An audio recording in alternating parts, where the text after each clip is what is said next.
Roma Wines presents Suspense.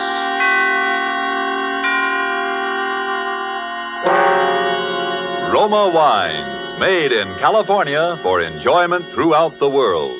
Salud. Your health, senor. Roma Wines toast the world. The wine for your table is Roma Wine, made in California for enjoyment throughout the world. This is the man in black, here for the Roma Wine Company of Fresno, California, to introduce this weekly half hour of Suspense. Tonight from Hollywood, Roma Wines bring you Mr. Sonny Tufts in a suspense play that tells of a murder in Boston and of perilous adventure in Vermont's snow-covered hills. And so with Cat and Mouse, and with the performance of Sonny Tufts as John Guthrie, an engineer, we again hope to keep you in suspense.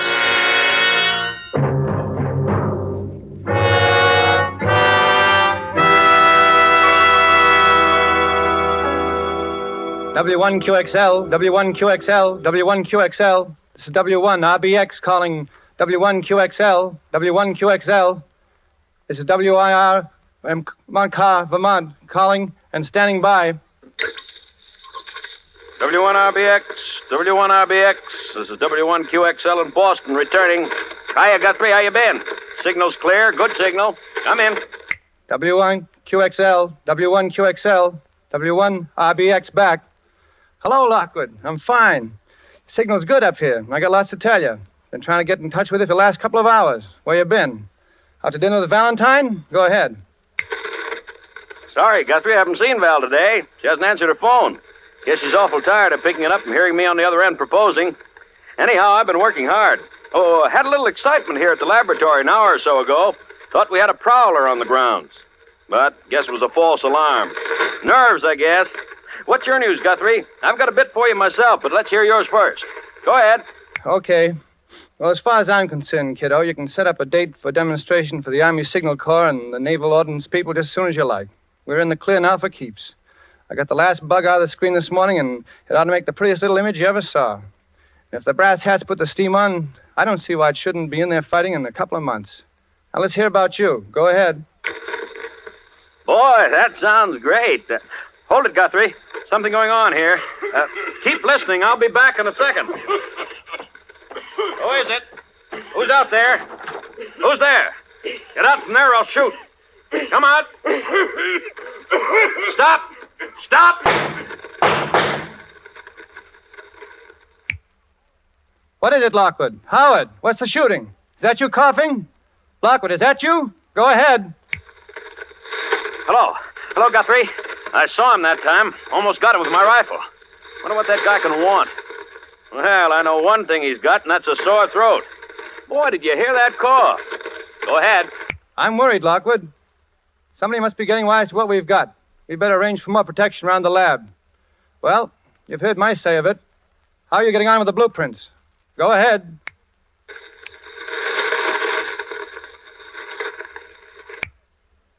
Did you hear me, Howard? Go ahead. W1QXL, W1QXL. What's happened? Come back in. Go ahead. Hello. This is W1QXL. I'm going away. I'm going skiing. I'm going skiing up in Sunbury, Vermont at the Phoenix Hotel. The Phoenix. Have you got that, Frank? Frank? What's all this about you going skiing? You've never been on skis in your life. Besides, I'm coming up to see you, and it's important. We'll get together now in the blueprints, okay? At the Phoenix Hotel. Go ahead, Frank. What's this gag calling me Frank? What's going on? I hear voices behind you. Sounds like interference. You all right? I say, are you all right? I'm leaving here for Boston in the morning. I'll bring the whole works. No, don't. And don't contact Val. If anything happens to me, the man with the cough. The man with the cough. The cough. Lockwood, what's up? You still there? Come in. Come in, Lockwood. Lockwood, come in. Lockwood, go ahead.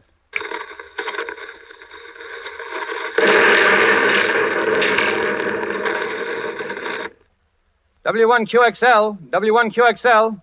This is W1RBX calling. Go ahead. W1QXL, W1QXL. This is W1RBX. Go ahead.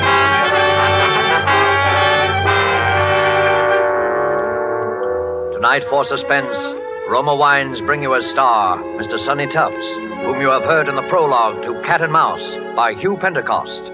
Tonight's adventure in Suspense.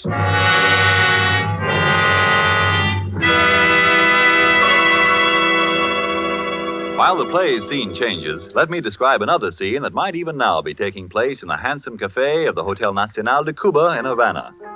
An American visitor has remarked to his Cuban host what great enjoyment the Cuban music and the dancing gives him. Gracefully, the Cuban host returns the compliment, saying, "But your United States makes us a gift that gives great pleasure on many occasions. Your superb wine from the choice wine districts of your California, your Roma wine." Yes, for a wine to give great enjoyment, it must have greatness of character, and it's this that has spread the fame of Roma wines to other lands. Why, otherwise, would these countries import Roma wines to be enjoyed as a rare luxury? How fortunate, then, are you who can enjoy any of the Roma wine's many different delicious wine types whenever you choose without additional charge for import duty, with no high shipping costs added to your small cost for Roma wines. Yet here is a quality so high it has won international recognition. Quality coupled with cost so modest that Roma wines are America's largest selling wines. Why not make your own taste test of these good Roma wines and discover for yourself the fine wine qualities acclaimed by wine experts of many lands? I'll spell out the name for you. R-O-M-A. Roma wines, made in California for enjoyment throughout the world. And now it is with pleasure that we bring back to our soundstage our star, Sonny Tufts, as Engineer John Guthrie in Cat and Mouse, a tale well calculated to keep you in suspense.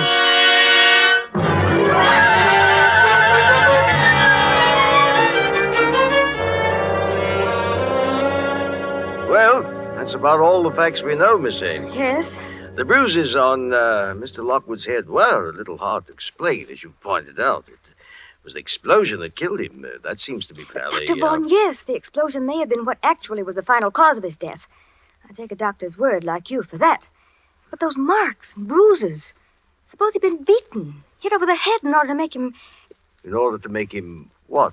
But I can't say any more, Dr. Vaughn. I don't know quite what I'm talking about anyhow, I guess. You see, Howard had been experimenting with something. He had a collaborator. Collaborator? Yes, I don't know who. Howard would never... Well, he used to talk to this other man on shortwave. They both had shortwave sets. Radio hams, you call them. Those amateur radio operators. Yes. Well, I must go. Oh, let me help you with your coat, Dr. Vaughn. Oh, thank you. I must say that after talking to you, I'm partly convinced, Miss Ames, but murder's a pretty difficult thing to prove, especially in this case, and... Oh, excuse me. I'll be going, then. Hello? Yes? Who? Mr. Guthrie. Well... Oh, I see. Well, if you was a friend, Where, in the drugstore? Yes, I'll wait. Just come right up to apartment 15E. Yes. Goodbye. Thank you again for your trouble, Dr. Vaughn. Well, please feel that you can call... Oh, I'll get you some water. No, don't bother. Too many cigars. Bad larynx. I'm awfully sorry. I'll say goodbye. Sure you're all right? No, it's perfect. Don't worry. I'll keep in touch with you, Miss Ames. Yes. Well, goodbye now.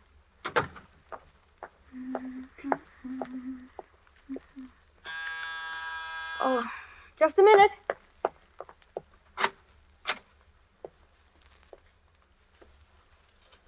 Hello, you must be Valentine Ames. Yes, I am. I'd recognize you anywhere. Well, just, are you Mr. Guthrie? Just throw your things in that chair there. You're just as I pictured you. Lockwood spoke of you so often. Howard spoke of me? Do you? Well, you were engaged to be married, weren't you? No, I was fond of him, but never that way. He told me, that is, he said... Then you were his collaborator. Oh, please, Mr. Guthrie, you can trust me. I need help. They all say his death was an accident. The coroner, the newspapers, the police. But I know it wasn't. How do they say it happened? An explosion in his laboratory. chemicals he was using in his experiments. Nonsense. Explosion. There wasn't anything more explosive in Lockwood's lab than a package of matches. Then you were his collaborator. Oh, please trust me. Lockwood was murdered. I know it. You think so, too, then? Yes. Well, then our job is to prove he was murdered. No, I'm sorry, Val. There's something more important that comes first. When they killed Lockwood, they stole half of our... well... Your invention? But half an invention is worthless. But I have the other half. In other words... Yeah. I'm next. We can count on that. But they don't know who you are. Maybe not yet. That was why Lockwood kept calling me Frank when he was talking to me near the end. He didn't want to give my name away to them. And you've no idea who they are? Just something we could start on? It was just one thing. That night, the night he was killed, we were talking the shortwave, and he'd been bothered by a prowler. He spoke of it. Why, I even heard the fellow in the air. He was... Oh, that phone. Excuse me a second. Hello? Yes? Oh, Dr. Borbert. Yes, it's nice of you to call me back, and thank you so much for sending Dr. Vaughn to see me. He certainly is... Dr. Vaughn? But you sent him to see me about Dr. Lockwood. About Dr. Edwin Vaughn? You're positive? I see. Well, thank you anyway. Bye. What's up? Someone just before you came, and Dr. Edwin Vaughn said he was with the coroner's office. Called on me. And the coroner's office never heard of him. Is that it? Never. Uh-huh. Well, who was he? I mean, what did he look like? Would you recognize him if you saw him again? Well, he was just a middle-aged fellow. Poor man had a terribly bad cough, one of the really hacking coughs. A cough? Yes. It's the same one. He came to Howard's lab the night of the killing. I heard him. You're sure? Positive. You see, it fits. He was looking for me. Figured I'd come here to see you. He wants my half an invention. Well, Val, they need what I've got, and I've got to get back what they've stolen, so... Where are you going? Skiing. What? I'm going back to Vermont to go skiing. I'll send you a card from the Phoenix Hotel.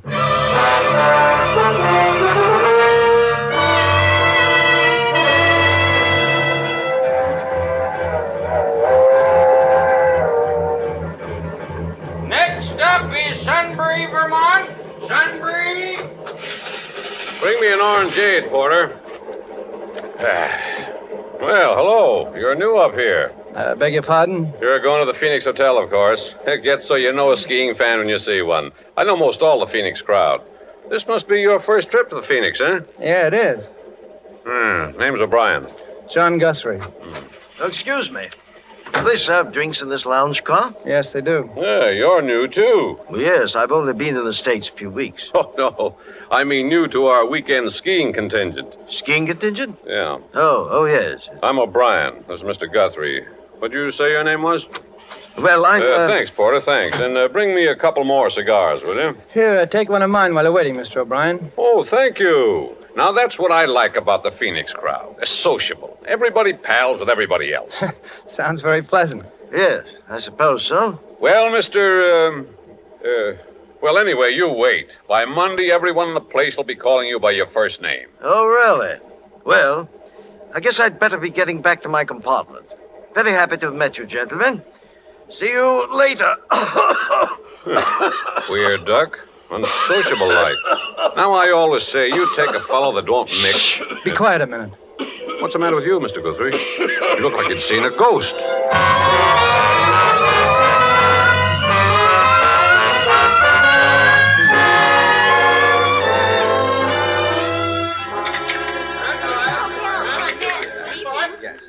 Good evening, Mr. Guthrie. I trust you're feeling refreshed now, sir. Yeah, 3 hours sleep and a long walk was just what I needed. Any messages for me? No, sir. Good evening, Mr. O'Brien. Hello there, hello. Ah, there you are. I've been looking for you everywhere. Want to introduce you around to some of the folks here. Well, thanks, Mr. O'Brien. I would kind of like to get acquainted. Why, sure. Be sociable. You see the old lady in the wheelchair? That's Mrs. Garvey. Mrs. Garvey, eh? Yeah. They're new here, too. Legs paralyzed, poor soul. Always sits and knits. The husky man's her husband. Well, hello there, folks. Hello, Irishman. Well, Feels good here. so you're our newcomer. Only one of them, yeah. And this sweet soul, Mr. Guthrie, is Mrs. Garvey. You'll excuse my not shaking hands. I'm all tied up in this ball of wool. When you can't walk, you compensate by keeping the hands over busy. Well, it's very considerate of you to make me feel at home here, Mrs. Garvey and Mr. Garvey. Surprised a strong young man like you isn't in the army. Really, Daddy, you have to excuse him, Mr. Guthrie. Nosy and fresh. Well, there's no harm done. See, I'm an engineer, and they've deferred me. Theory is I'm doing my share as is, I suppose. Yeah. I'm a promoter myself. Here, Daddy. Hold out your hands. That's it. Now, don't wiggle or my wool will slip. And I'm not in the army because I'm too old. Took advantage of the over 38 law. I'm 59. He's a card, isn't he? Sure is. Just what is a promoter, Mr. Garvey? Careful, Daddy. Those knitting needles almost stuck you then. They're special needles, Mr. Guthrie. Sharp. Why, they could cut ice or pierce wood. Or kill a man. Yes. Yes, I'll be careful, Mother. So you're an engineer, Mr. Guthrie. I knew an engineer. Fine boy. Oh, I remember him. He was a dear boy. Anybody I know? No. I thought I'd try to get him to come up here. Was working on an experiment I was very much interested in. He wouldn't do business with me, no. Yeah? Now, bring your hands together, Daddy. That's a good boy. Fine. Daddy has such big, strong hands, yet they're so gentle. Well, the boy's dead now. Met with an accident, I think. Really? What did you say his name was? Howard Lockwood. Yes, Lockwood. He had a collaborator I've been trying to locate. He and I could really have a long talk. Say, by the way, Guthrie, have you seen that bird, the unsociable one we came up in the train with? No, I haven't. He's probably a big businessman. He seems so nervous. I tell you, it doesn't pay. Be sociable. Business can always wait. Definitely. When I see how little you fellas get out of life, I thank heavens I have the sense to retire.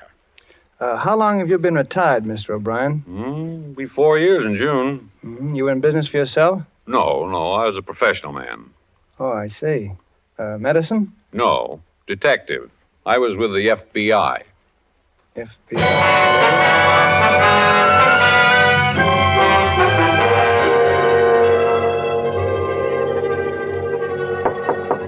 Come in. Well, Guthrie, come in. Feel just like a nice sociable talk. Sit down. Mr. O'Brien, I'm in trouble and I need expert help, and you were an FBI man. You can help me. Uh-oh. I was afraid of that. I'm sorry, Guthrie. I'm retired. Too old for the game. You get a hold of the Boston office. They'll get someone up to help you in a jiffy. Call Jack Porter. He's in charge now. Mention my name. But there's no time now. You see, Boston is 6 hours from here. I need help right now. Oh, take it easy, boy. Relax. I suppose you're another engineer with some gadget that's going to win the war. That's a familiar one. Mr. O'Brien, this is serious. There's a murder in this hotel, and if I don't get him, he'll get me. Now, take it easy. If you'll just give me a hand. You know, I felt there was something going on here this weekend. Things weren't sociable like they usually are. What have you noticed? Well, nothing in particular. Just people seemed to act funny. You take that Garvey and his old wife, and that bird with a cough that came up on the train with us. What's he up to, eating his meals in his room? Look, will you help me, Mr. O'Brien? I do have an invention, as it happens, and... Oh, excuse me a minute. Hello? Mr. Guthrie? Yes, he's here. The gentleman in 421. Right now. Very well. Goodbye. It's for you. Party in 421 wants you to step in and see him. That's him. That fake Dr. Vaughn. Well, this is it. And you refuse to help. Oh, now, look, I'd like to, I guess, but after all... All right, O'Brien, but look, just this. 421 is right down the hall. And if I'm not back in 10 minutes, will you knock on the door? Oh, that much I'll do for you. John. Val. Valentine, what are you doing here? We agreed that you... Oh, John. Open your door quickly before we're seen together. Look, Val, I've got something important to do. Wait in my room for me. If I can only find a key. The door's open. That's funny. I locked it. Look! The room's been searched. My papers, the pillows, my trunk. Oh, John, they know you. Where is it? You didn't bring the blueprints with you here. Not that dumb. Well, it's gone. What? My gun. Oh, John, I'm afraid. I feel as if I'd known you for a long time. My dear. Val, you know I love you, don't you? John, we shouldn't talk about that now. But, you see, I've been in love with what I think you are. I've only known you for 2 days, and... What are you trying to ask me, John? Why you came when we agreed that you shouldn't. Because I was afraid that you... And why I find you hiding near my door and find the door unlocked when I had locked it only 10 minutes ago, and then I come into my room and I find No, this. John, don't. Please don't. I came because I wanted to help you. I felt that if you were in danger, it wasn't right for me to stay home, safe, not knowing. Yeah. I'm sorry, Val. I trust you. Look, stay here. I'm going down the hall. Somebody's waiting. Oh, don't go, John. Don't, please. I'm afraid for you. You got a gun, Val? Yes, I thought I might need it. Well, give it to me. Now, kiss me. Oh, John, Wait here. If I'm not back in 10 minutes, get the police. Where are you going? Room 421. To talk to a man about his cough. I'm going with you. This is his room. I'm going in with you. You're staying outside. Step back. Don't let him see you. Open up. His door's open, too. There on the rug, the body. Dr. Vaughn. He's dead. Look at the gun. He's holding it. He killed himself. You mean he's supposed to look as if he killed himself? He was shot in the back of the head. A bit too neat. What do you mean? That gun in his hand. It's mine. Then if he wasn't the murderer, who was he? Oh, John, the gun. They'll think that... Shh, take it easy. That gun may come in handy. Come in. Well. Oh, Brian, look here. What? This gun's mine. It's a plot to frame me. What? That's not your killer, Guthrie. That's Hilary Lawrence of Scotland Yard, assigned to this case because his government, like ours, is keenly interested in your invention. I should have listened to you before, Guthrie. You know about it, then? I checked. Called FBI office in Boston. Talked to Porter. Yes, your Dr. Vaughan was Hilary Lawrence of Scotland Yard. He was the one you heard in Lockwood's lab the night he was killed. He must have got a little too close in the tail of the real killers. Mr. Garvey was... Well, I really don't know enough to talk. I better shut my big mouth. But I think I know. You know the killer? No, but I have no proof. Without proof, Guthrie, you'll be held for the murder of Lawrence. That's obvious. We've got to get our other evidence before someone finds the body. Yeah. You know, there must be a hideout around here they operate from. There's a cabin about a mile to the left from the top of the ski jump. I saw it one day when I got lost. I've got a funny hunch it might be the place. If we can get there and find something involving them before the hotel people find this body and arrest you, we'll be... Well, what are we waiting for? Come on, let's go. Come on back to my room, Val. See you downstairs in 5 minutes, O'Brien. But if we don't find proof, John, what then? Then we get murdered or get held for murder.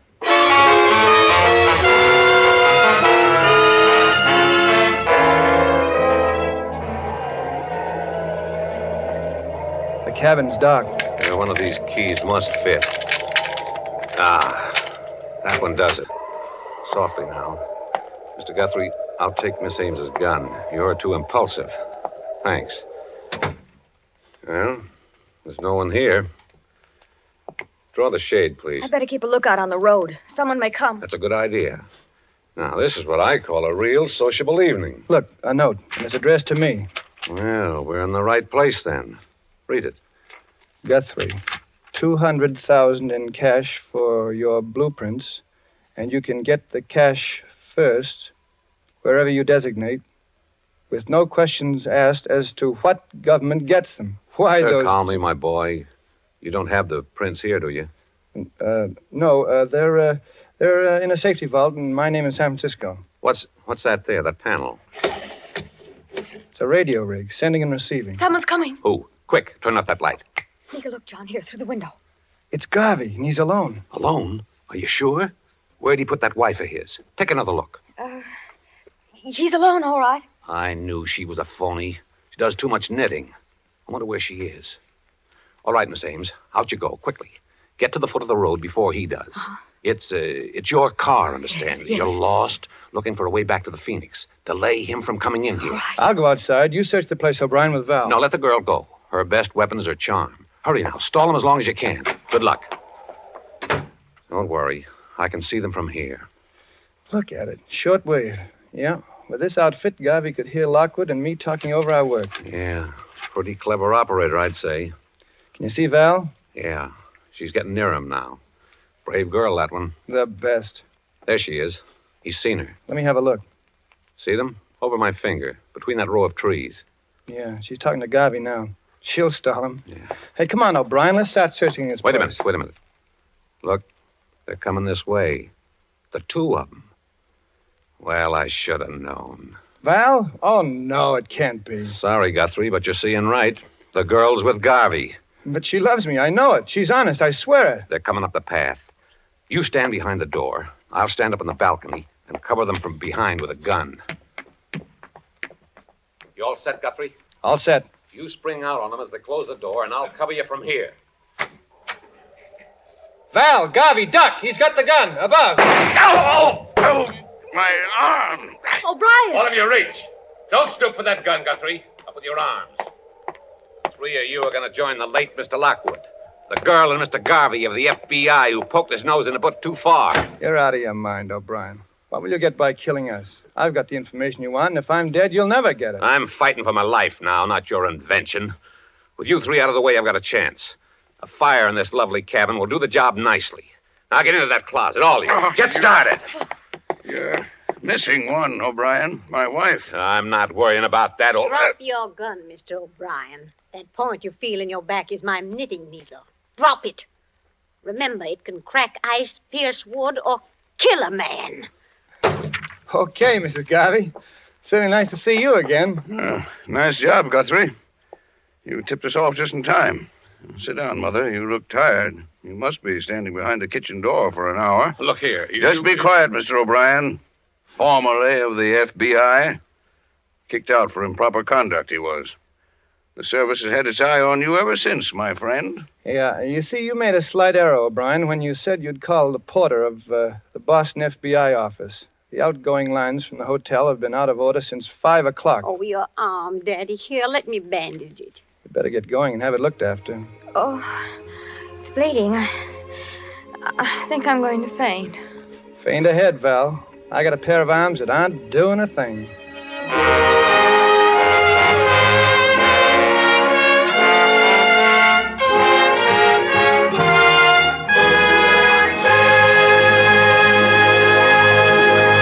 And so closes Cat and Mouse, starring Sonny Tufts, tonight's tale of Suspense.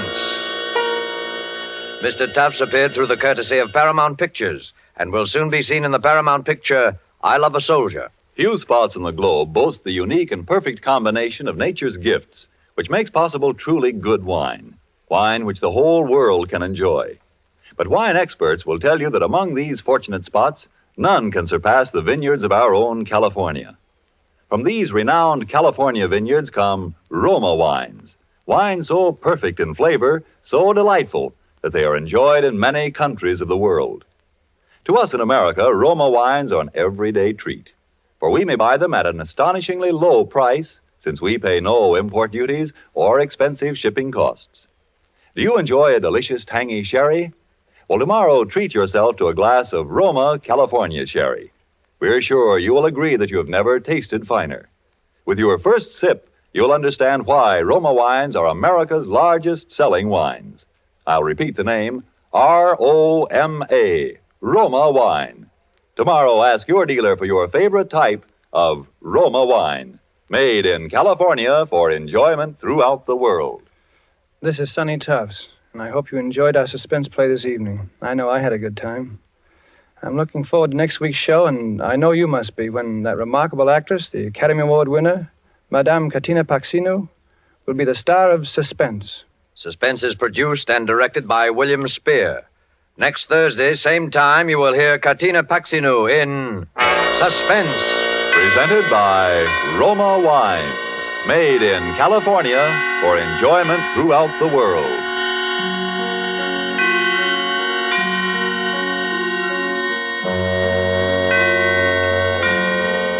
This is CBS, the Columbia Broadcasting